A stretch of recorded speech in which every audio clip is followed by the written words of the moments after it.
Hey everyone, and welcome. Today we're jumping into something you absolutely have to know in Portuguese: how to tell someone don't.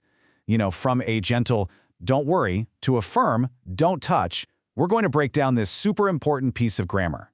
So let's get right to it. How do you say things like "don't touch that," or "don't go there," or even "don't worry" in Portuguese? Well, you're in the right place because that's exactly what we're going to tackle right now.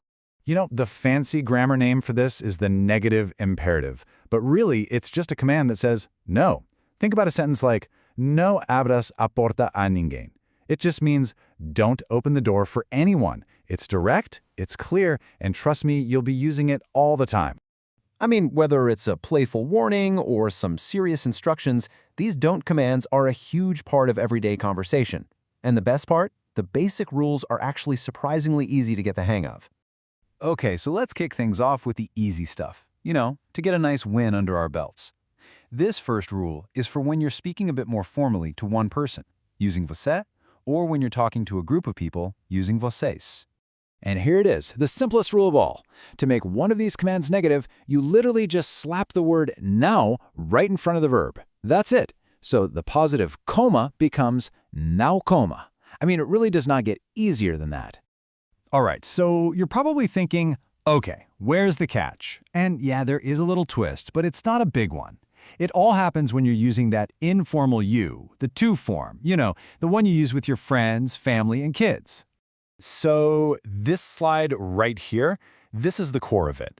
Just look at how the verb endings totally flip. For regular R verbs, the ending goes from an A to an S. And for both ER and IR verbs, the ending switches from A to us. Once you see that pattern, it just kind of clicks.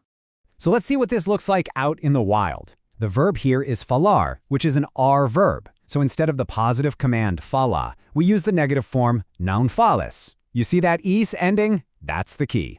Perfect. Okay, next up, an R verb, comer. The regular command would be come. But to say don't eat, we have to switch to that S ending, não comas. It's all about that little ending swap. And to round it out, let's look at an IR verb, abrir. Abre a janela becomes não abras a janela. See? It follows the exact same pattern as the ER verbs. Simple when you see it like that, right? Now, you know how every language has those few words that just refuse to play by the rules? The rebels? Well, Portuguese is no different. For the negative imperative, there are a few really important ones to memorize. But don't worry. It's a very small club. And how small are we talking? Just 4. That's it. If you can just learn these 4 main irregular verbs, you've pretty much conquered the hardest part of this whole thing. It's a totally manageable list. And here they are, our 4 rule breakers, ser and estar, which both mean to be, dar, to give, and ir, to go. Just look at the difference. The affirmative command vai for go completely changes to não vás for don't go. These guys are special, so you just got to commit them to memory. Check this out. Here's a classic example of an irregular in action. To say don't be stubborn, you have to use that unique form of ser, non sejas.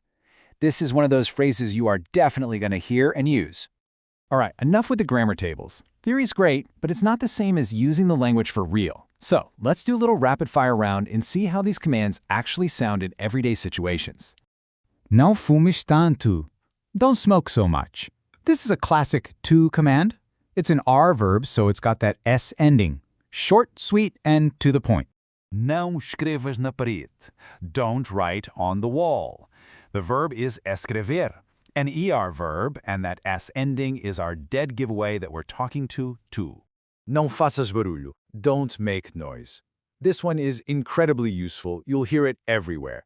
It comes from fazer, and it follows that same simple as pattern we've been talking about. Não conduza tão depressa, senhor. Don't drive so fast, sir. Okay, as soon as you see senhor, you know it's formal, right?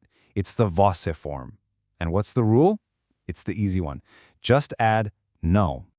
And let's wrap this part up with a plural command. Não dêem comida ao cão. Don't give food to the dog. This is for vocês, talking to a group of people, and again, it's just não plus the verb. Simple.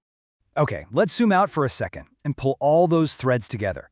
We've gone over the super simple rule, the little twist for to, and those 4 key exceptions. Time for the final cheat sheet. So here it is, all boiled down. First, the basic formula is just known plus the verb. Easy. Second, and this is the main thing, remember that the informal to form is the one with that special ending swap. Third, the formal você and plural vocês forms are a piece of cake. Just add no. And finally, get those 4 rule breakers, ser, estar, dar, and ir, locked into your memory. And there you have it, the Portuguese negative imperative, totally unpacked. So I'll leave you with this final thought.